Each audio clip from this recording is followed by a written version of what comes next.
A recent USDA study states that green tea may have extensive antibacterial properties. The study was compiled by USDA experts from several prior studies on the individual interactions between compounds in green tea and several disease-causing bacteria.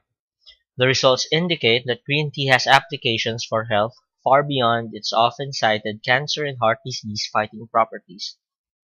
The following are a few of the strains of bacteria that the report claims green tea can fight.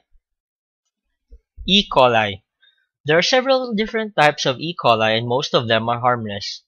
However, there is one strain labeled 0157:H7 which is very dangerous. Several different studies were cited in the USDA report mentioned above to show that green tea may be able to fight against this dangerous bacteria. The report maintains that the results are not entirely conclusive. However, in one study, mice treated with green tea supplements were more resistant to the symptoms of E. coli infection than mice who were not treated. Most mice exposed to E. coli and not given the green tea extract died. However, none of the mice who were exposed to E. coli and given the green tea extract showed any clinical signs of being affected. Most of the studies surveyed showed that the components of E. coli were less prevalent when green tea was administered. In addition, some studies actually showed a reduction of the E. coli organisms themselves. Tuberculosis. Tuberculosis is caused by a bacteria called Mycobacterium tuberculosis. In another study cited by the USDA report, the growth of this bacteria was inhibited by green tea. This seems to suggest that green tea consumption may have a hand to play in preventing tuberculosis infection. Pneumonia. This disorder is often caused by a microorganism called Mycoplasma pneumoniae. In another study cited by the USDA report, green and black tea were shown to prevent the spread of this microorganism.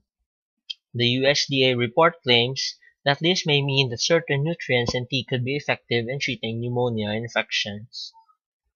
Spoilage bacteria. The USDA report notes several bacteria which contribute to the spoilage of food that may be fought against using green tea. Many of these spoilage bacteria can contribute to food poisoning if their development in food is advanced. Green tea was found to stop the growth of many of these bacteria. The benefits of eating whole green tea leaves. Many of the nutrients indicated as having antibacterial properties in the USDA report are present in much higher levels in whole tea leaves than they are in regular brewed tea. This is made clear in a second USDA report on the levels of beneficial nutrients in several different types of tea, including brewed black and green tea, as well as unadulterated whole green tea leaves. For example, catechins, which are one of the most important groups of flavonoids contributing to green tea's antibacterial properties, are present in concentrations 94.7 times greater in whole green tea leaves than in brewed green tea. According to the report, the presence of other beneficial flavonoids such as pterogibins are as much as 100 times greater or more in whole tea leaves than in brewed tea. For more information on the benefits of green tea, please visit www.eatgreentea.com.